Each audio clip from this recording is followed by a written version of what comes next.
Hola, buenas tardes, ¿cómo les va? Hola, profe. ¿Cómo anda? ¿Todo bien? ¿Todo bien? ¿Qué tal? Buenas tardes, profesor. ¿Cómo le va? ¿Bien? Bien, bien.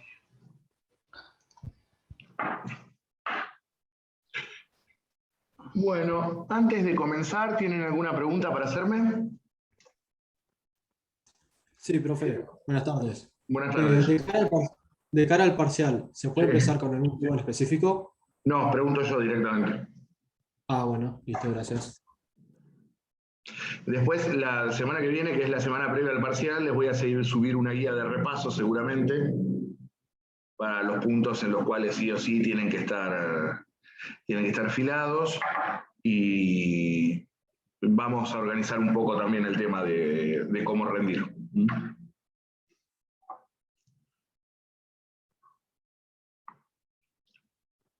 ¿Alguna otra pregunta? Profe, con respecto a esa guía, o sea, digamos, sabiendo la guía, ¿deberíamos de aprobar o la guía es como para saber en qué situación estamos? ¿A qué te referís por la guía? ¿El programa que usamos? No, esta guía que vos decís que vas a subir la semana que viene. Digamos, es los puntos que ustedes tienen que saber, no es un desarrollo para que ustedes estudien, no es un apunte. Claro, pero por eso digo, sabiendo eso, ¿deberíamos de aprobar el parcial? Sí, sí. Perfecto. ¿Alguna otra cuestión?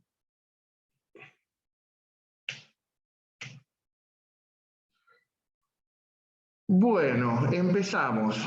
Nosotros en la clase anterior vimos lo que fueron el primer gobierno de Juan Manuel de Rosas con la firma del Pacto Federal, cómo se sucede o cómo termina la guerra con la Liga Unitaria del General Paz, luego cómo Rosas no acepta una segunda gestión, se sucede en Balcarce, Viamonte, Massa, el conflicto que estalla en el norte, el asesinato de Facundo Quiroga como hecho político que marca la voluntad de Rosas ahora sí de acceder a un segundo mandato, y vimos algunas notas características respecto a la política económico-financiera de Rosas.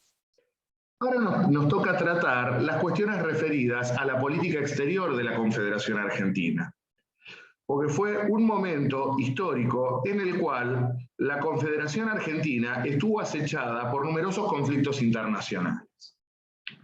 Yo no lo mencioné en la clase pasada, pero cuando vimos la ley de aduanas, si ustedes recuerdan, la ley de aduanas de Rosas consideraba productos nacionales, a los productos provenientes tanto del Estado oriental, es decir, del Uruguay, como de Chile. La pregunta es, ¿por qué consideraba como nacionales los productos chilenos y uruguayos y no los bolivianos? Yo no lo expliqué, lo omití para poder decirlo ahora. En Bolivia gobernaba el mariscal Andrés de Santa Cruz, un ex militar del ejército español que se mantuvo leal a la corona española prácticamente hasta los últimos momentos de la Guerra de la Independencia, donde recién allí se pasó al bando patriota. Y gobernaba, como ya les digo, Bolivia, tenía una política claramente expansionista en materia territorial, con lo cual a mediados de la década del 30 se anexa Perú, dando origen a lo que se conoció como la Confederación Perú-Boliviana. Ahora, del mismo modo que tenía vocación expansionista hacia el norte, lo propio ocurría hacia el sur. El mariscal Andrés de Santa Cruz tenía apetencias territoriales sobre el norte de Chile y también sobre las provincias del norte argentino. Norte argentino, además, en el cual actuaba en consonancia con los opositores unitarios a Rosas, que también pretendían que las provincias de Salta, Tucumán y Jujuy pasaran a integrar parte del territorio boliviano como una manera de hacerle la guerra a Rosas. Es muy patriota los muchachos. Como no les gustaba Rosas, escindir provincias del territorio argentino, una cosa lamentable. Y del mismo modo, y esto es lo que tenía vinculación con la ley de aduanas, Bolivia tenía una política aduanera librecambista. No piensen ustedes en la Bolivia de hoy sin salida al mar, sino que lo que hoy actualmente es el norte de Chile pertenecía al Estado boliviano en aquel momento. Por lo tanto, Bolivia tenía puertos ultramarinos y en ese sentido aplica una política librecambista.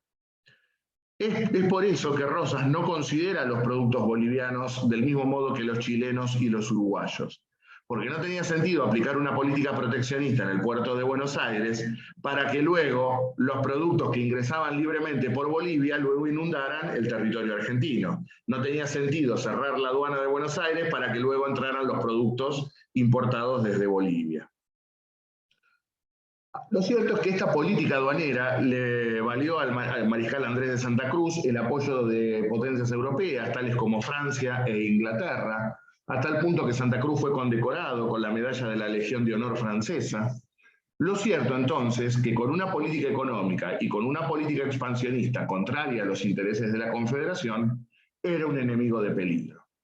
Y en efecto, en mayo de 1837, la Confederación Argentina le declara la guerra a la Confederación Perú-Boliviana, como consecuencia de un conflicto diplomático que se suscita allí, puesto que el gobierno de Santa Cruz no reconoce el rango diplomático del embajador argentino, sumado a esto que les cuento, de su injerencia en la política de las provincias del norte y su vocación de tratar de incorporar al territorio boliviano las provincias del norte argentino. Lo propio ocurre con Chile, por lo tanto la Argentina y Chile concurren aliados a esta guerra contra la Confederación Perú-Boliviana. Parece mentira a esta altura, ¿no? Argentina y Chile aliados en una guerra. Sin embargo, así se dieron las circunstancias en 1836-1837. Lo cierto entonces es que estalla la guerra, Rosas designa como jefe del Ejército del Norte al gobernador de la provincia de Tucumán, Alejandro Heredia, un gran federal, un veterano de las guerras de la independencia, pero un inepto total en el mando militar. Ya estaba muy enfermo Heredia en aquel momento, producto de una tuberculosis, además arruinado por el alcohol, con lo cual no era, si bien era un patriota, Heredia no era el hombre más lúcido para defender la frontera norte. Y la verdad, la guerra con los bolivianos fue muy difícil. En agosto de 1837, para que se den una idea, Bolivia ocupa la provincia de Tarija e invade algunos departamentos del norte jujeño, con lo cual la situación es muy difícil. Y en ese contexto también, Chile intenta una invasión al territorio boliviano a través de la puna de Atacama, que termina en un verdadero desastre, con lo cual la situación tanto para la Argentina como para Chile, llegando al año 1838, es muy complicada. Máxime cuando en aquel año 38, veremos, entramos en guerra con Francia. La guerra con Perú y con la Confederación Perú-Boliviana, terminará recién en enero de 1839, luego de que el comandante chileno Blanco Encalada derrote definitivamente a las fuerzas bolivianas en la batalla de Yungay. Y con esta derrota boliviana a manos de Chile, el norte argentino queda liberado de un pesadísimo enemigo. Esta era la semblanza que quería hacer de esta guerra. Vieran que tuvimos una guerra limítrofe y que, paradojas de la historia, en esta estuvimos aliados con Chile. Hoy esto sería impensado. Más cuando inclusive hoy la Argentina apoya las pretensiones bolivianas en todos los foros internacionales para obtener la salida al mar, conquistada ilegítimamente por los chilenos luego de la Guerra del Pacífico de 1871. Esto solamente quería mencionarlo, no es algo trascendente, pero existió esta guerra. Sin dudas, sí fue mucho más trascendente historiográficamente y políticamente el conflicto que estallará con Francia en marzo de 1838. Francia, desde 1830, era gobernada por como se la denominó, la monarquía orleanista. En 1830, luego del derrocamiento de Carlos X, había asumido como rey de Francia un viejo conocido de ustedes, el duque de Orleán, Luis Felipe de Orleán, aquel cuya coronación había sido negociada por Pueyrredón en tiempos del Directorio. Ahora, el duque de Orleán, Luis Felipe de Orleán, era el rey de los franceses. Y en cierto modo, la política exterior de Luis Felipe estuvo dirigida a recuperar las viejas glorias imperiales francesas de los tiempos de Napoleón.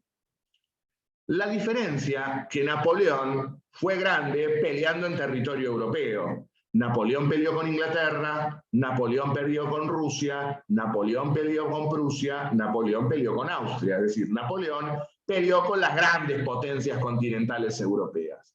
En cambio, Luis Felipe desarrolló un imperialismo de pacotilla, por decirlo de alguna manera. Se hizo el vivo con lo que hoy denominaríamos países del tercer mundo.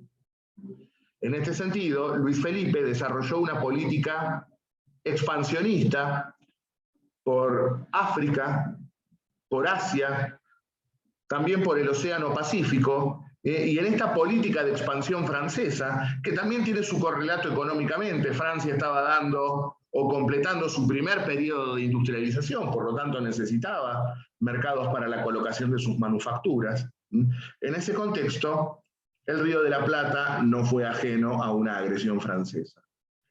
Para que se den una idea, porque la historiografía antirrocista o la historiografía liberal, oficial, no te dice que fue una guerra, te dice que fueron bloqueos al puerto, como si bloquear un puerto no fuera un casus belli.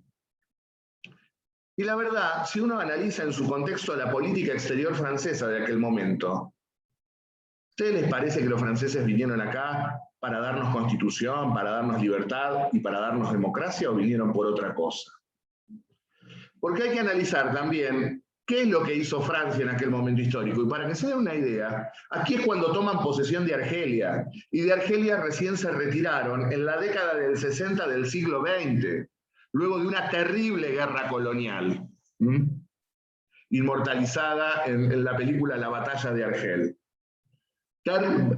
Además, guerra colonial de Argelia que dio origen a los grandes maestros de los torturadores argentinos, los parafranceses, que desarrollaron la teoría de la guerra insurgente para quebrantar la voluntad de los argelinos en aquel momento. También tomaron la Indochina, lo que hoy es la península de Indochina. Y de Indochina los franceses recién se retiraron en la década de 1950, luego de la caída de Dien Bien Phu en 1953. Y piensen en el caos en el que quedó sumida Indochina luego de la retirada francesa, dando pie luego del conflicto en el Golfo de Tonkin a la célebre guerra de Vietnam a fines de los 50 y que se extendió prácticamente hasta la década de 1970. Es decir, los franceses no fueron a bloquear puertos, los franceses fueron, conquistaron y se quedaron. Y lo propio ocurrió con muchas islas del Pacífico. Agredieron México, bombardeando la ciudad de San Juan de Ulúa, reduciéndola prácticamente a cenizas. También acometieron contra el puerto de Montevideo, haciendo reclamos al gobierno blanco, al gobierno del Partido Blanco de Manuel Oribe. Y obviamente la Argentina de Rosas no se iba a ver ajena a estas agresiones francesas. En este sentido, Francia, a través de su vicecónsul, Aimé Roger, va a formularle algunos reclamos al gobierno de Rosas, lo que se conocieron como las reclamaciones Roger. ¿Qué era lo que reclamaba allí el vicecónsul francés? Reclamaba, en primer lugar, porque se le otorgase el mismo derecho del que gozaban los ingleses de no prestar servicio en las milicias, por el Tratado con Inglaterra de 1825, que yo no he mencionado aquí. Reclamaba a su vez también la libertad de dos prisioneros franceses, César Hipólito Baclé y Pedro Lavie, que no estaban presos por ser franceses, sino que Lavie estaba preso por homicidio. Mataste, te condenaron y sí, vas preso, sea francés, inglés, argentino o lo que fuera. Y César Hipólito Baclé estaba preso por espía. Era un litógrafo que se dedicó a levantar la cartografía de las provincias del norte, hacer mapas de las provincias del norte, y se la vendía a los bolivianos con los cuales estábamos en guerra. Por eso estaba preso. Va a reclamar también indemnizaciones por los franceses que supuestamente habían prestado servicio en la milicia, y lo que es más trascendente, reclamará que se le conceda a Francia lo que se denomina como la cláusula de nación más favorecida, que los franceses fueran tomados como la nación más favorecida. ¿Qué es esto de la nación más favorecida? La nación más favorecida es una cláusula muy común en el derecho comercial, por el cual se solicita la igualdad de trato entre los diversos interlocutores comerciales, entre las distintas naciones. Y lo que se pretende, aquel que reclama el carácter de nación más favorecida, es que se le conceda una ventaja especial con respecto a otros a través de un tratado especial. Vamos a traducir esto al castellano. Supongamos que la Argentina firma un acuerdo comercial con, vamos a ponerle, Estados Unidos, ¿no? Y le concede 3 derechos: derecho 1, derecho 2 y derecho 3. Luego, y le concede la cláusula de nación más favorecida. Esos 3 derechos más la cláusula de nación más favorecida. Luego, firma un tratado con el correr del tiempo, pongámosle, no sé, con Alemania, pónganle. Y le concede 4 derechos. Los 3 que ya le había concedido a los Estados Unidos más un cuarto, que Estados Unidos no tiene. Pero Estados Unidos tiene el carácter de nación más favorecida. En consecuencia, ese cuarto derecho que se le concedió a Alemania y que Estados Unidos no tiene, en virtud de ser la nación más favorecida, se le incorpora automáticamente sin la necesidad de la firma de un nuevo tratado. En eso consiste la cláusula de nación más favorecida. ¿Se entiende la idea?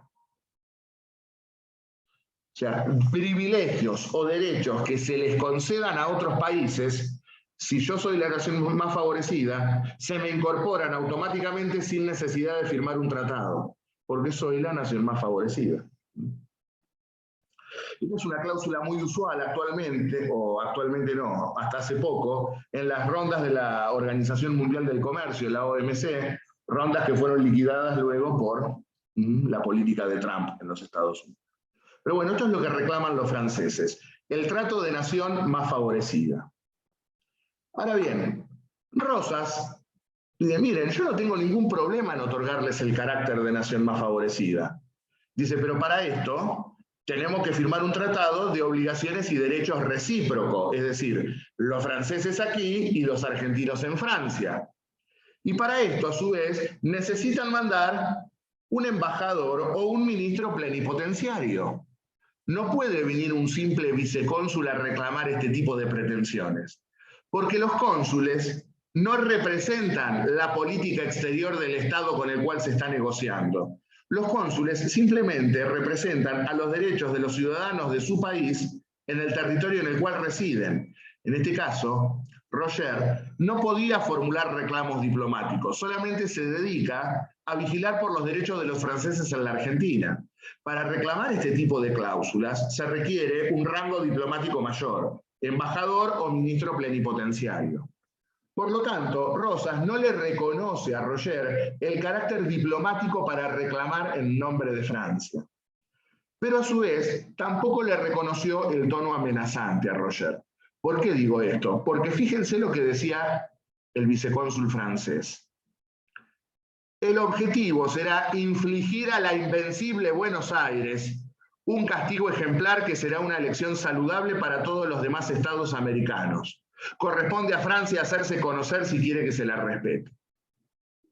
Es decir, Roger lo que usaba era esto como excusa para llevar a cabo medidas de fuerza contra el gobierno de Buenos Aires y hacer respetar por la fuerza el poderío francés. Reitero, Rosas no tiene ningún inconveniente en otorgarle la cláusula de nación más favorecida a los franceses. En efecto, ya Inglaterra desde el Tratado de 1825 gozaba de esta categoría. Rosas lo que pide es, hagámoslo por vía diplomática y con los diplomáticos con rango necesario para negociar este tipo de acuerdos. Usted, como simple vicecónsul, no puede venir a hacerme este reclamo. Lo cierto es que, producto de esta respuesta, Roger amenaza con posicionar la flota francesa frente al puerto de Buenos Aires y ejercer actos de bloqueo. El 7 de marzo de 1838, Roger le reitera a Rosas su amenaza de bloquear el puerto y de ayudar, e incluso le dice, mire, no solamente le voy a bloquear el puerto, sino que voy a apoyar a sus enemigos políticos. Y esto obviamente es lo que desata la furia de Rosas. En este sentido, don Juan Manuel contestará categóricamente, sosteniendo que no podía exigirse sobre la boca del cañón privilegios que solamente pueden concederse por tratados. Es a lo que este gobierno, tan insignificante como se quiera, nunca se someterá, puesto que ningún interés francés se encuentra atacado. Y aquí es donde Rosas mostrará su firmeza en defensa de la soberanía. Si quieren reclamar diplomáticamente, nos sentamos a negociar y firmaremos lo que corresponda. Pero bajo ningún concepto la Argentina va a ceder a presiones por vía de la Fuerza Armada cuando no hay intereses afectados. Reitero, Rosas no tenía ningún problema en otorgarles la cláusula, pero manden un embajador y nos sentamos a negociar como corresponde. Bajo ningún concepto pensaba concederles ese tipo de privilegios bajo la boca del cañón y amenazado por una potencia extranjera.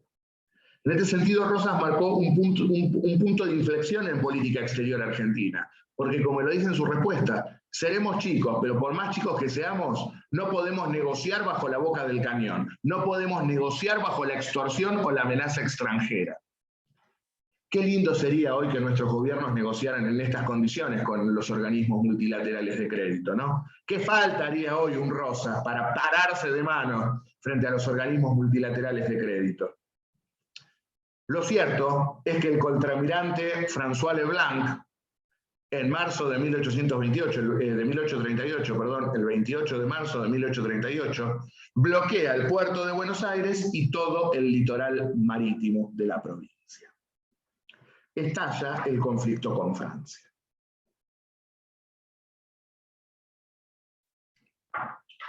En este sentido, al estallar el conflicto, los franceses también toman la isla Martín García, ya habían tomado Montevideo, expulsando al presidente legal del Uruguay, al general Manuel Oribe. Los franceses habían hecho algunos reclamos también al gobierno de Oribe. Oribe, a diferencia de Rosas, cedió, hasta que directamente lo sacaron. Los franceses apoyaron un golpe de Estado dado por el general Fructuoso Rivera, y Oribe, como presidente legal del Uruguay, se refugió en la Argentina. Cabe destacar que Rosas siempre reconocería a Oribe como presidente legal. Ahora bien, frente a este panorama, no todas las provincias comprendieron que estaba en juego la soberanía nacional. Muchos consideraban que acá era un problema de los porteños que les bloqueaban el puerto, pero que las demás provincias no tenían por qué verse perjudicadas por la respuesta del gobernador de Buenos Aires. En ese sentido, Rosas les contestaba con el pacto federal en la mano. Se comprometen a defenderse de cualquier ataque de potencia extranjera a cualquier provincia del territorio argentino. Y a su vez también les recordaba que no contestaba como gobernador de Buenos Aires, sino que contestaba como encargado de las relaciones exteriores de la Confederación por delegación de las propias provincias.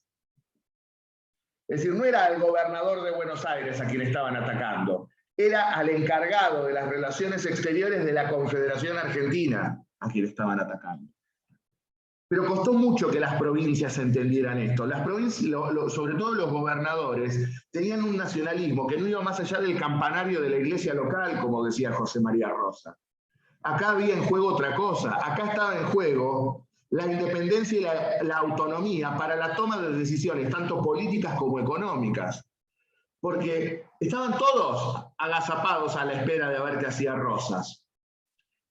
Porque si Rosas cedía ante los franceses, el precedente que sentaba, ¿cuál era? Andá, apretalo, bombardearle la ciudad, bloquearle el puerto y arruga. Porque piensen ustedes, si cedía con Francia, después iban a venir los ingleses. Derogar la ley de aduana, devolveme la tierra, devolveme el banco, devolveme esto. Por lo tanto, Rosas no podía ceder, porque lo que estaba en juego, reitero, era la autonomía y la independencia del país para autogobernarse. Era mucho más profundo esto que tener o no bloqueado el puerto, si exporto o no exporto. Era la facultad de no ceder ante la presión de un país, por más fuerte que fuera, a efecto de defender la posición de la Argentina en el concierto de las naciones. Cuestión que tampoco la clase alta de Buenos Aires comprendía. La clase alta de Buenos Aires la cuestión del nacionalismo y el patriotismo no la entendió nunca. La única bandera que conocen es la de los dólares, o la del oro. Jamás comprendieron la esencia de la soberanía nacional. En efecto, hay un expresidente que cuando le preguntaron por Malvinas lo dijo sin ponerse colorado, ¿no? Yo estas cuestiones de soberanía mucho no las entiendo. Lo cierto es que con muchas dificultades en 1838 Rosas logró hacer aprobar su política por parte de la legislatura, pero el frente interno, la verdad, era por demás complejo. Porque a su vez también, la provincia de Santa Fe, ya con un enormemente enfermo Estanislao López, comienza a negociar la posibilidad de una salida del conflicto. En efecto, el ministro de Santa Fe, Domingo Cullen, se reunió con el almirante Leblanc a bordo de un barco norteamericano, con lo cual Rosas se le iba a jurar de por vida a Cullen.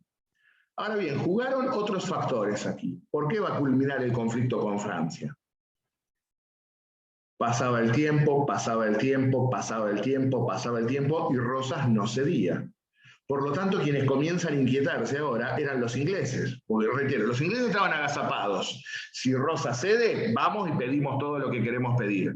Ahora, como no cedía, no cedía, no cedía, y el puerto seguía bloqueado, los que se estaban perjudicando eran los comerciantes británicos, precisamente. Por lo tanto, serán los propios ingleses quienes comiencen a presionar a Francia para que levante el bloqueo. A su vez también, Francia estaba pasando por una difícil situación interna, hacia 1840. Estaba débil el gobierno nacionalista de Adolphe Thiers, y a su vez también corría riesgo de un conflicto internacional con Inglaterra por cuestiones relacionadas a Medio Oriente.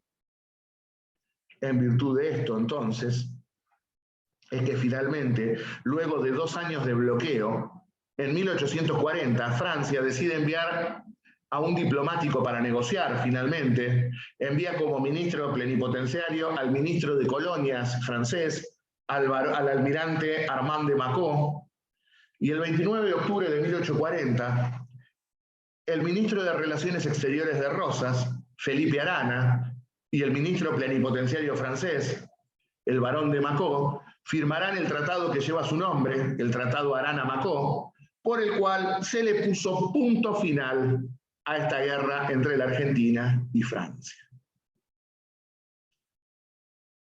En este sentido, ¿qué es lo que estableció el Tratado Arana-Macó? Por el artículo primero se declaran indemnizaciones recíprocas entre ambos estados, por la guerra efectuada entre ambos. En segundo lugar, los franceses se comprometen a levantar el bloqueo y evacuar la isla Martín García. Isla Martín García que había sido ocupada militarmente por Francia y que algunos lloraron cuando se retiró la tropa francesa. Bartolomé Mitre, quien luego sería presidente de la Nación, que escribía poemas en esa época, unos poemas pedorros, diría, humilló a la tricolor. Mitre lloraba porque la bandera tricolor ya no flameaba en Martín García. Si Mitre se acongojaba porque la bandera francesa no flameaba en una isla que forma parte del territorio argentino. Y lo que es más importante es, provisoriamente y hasta el envío de plenipotenciarios que firmaran un tratado definitivo, ambas naciones recíprocamente se consideraban como nación más favorecida. Es decir, los argentinos en Francia y los franceses en la Argentina. Y algo que es trascendente y que reafirma la política americanista de Rosas que nosotros ya hemos visto plasmada en la ley de aduanas, la circunstancia de que si el gobierno argentino acordase a los ciudadanos o naturales de algunos o de todos los estados sudamericanos especiales goces civiles o políticos más extensos de que los que disfrutan actualmente los súbditos de cada una y de todas las naciones, amigas y neutrales, aún las más favorecidas, tales goces no podrían ser extensivos a los ciudadanos franceses residentes en la Confederación. Es decir, que si la Argentina otorgaba preferencias en materia de derechos civiles y políticos a los países sudamericanos, estas mismas preferencias no eran alcanzadas por las naciones europeas, aún siendo las más favorecidas. El privilegio siempre la tendrían las naciones hermanas. Reitero, si se les concedía privilegios civiles o políticos a las naciones hermanas, estas no aprovecharían a las europeas, aunque fueran la nación más favorecida. ¿Se entiende?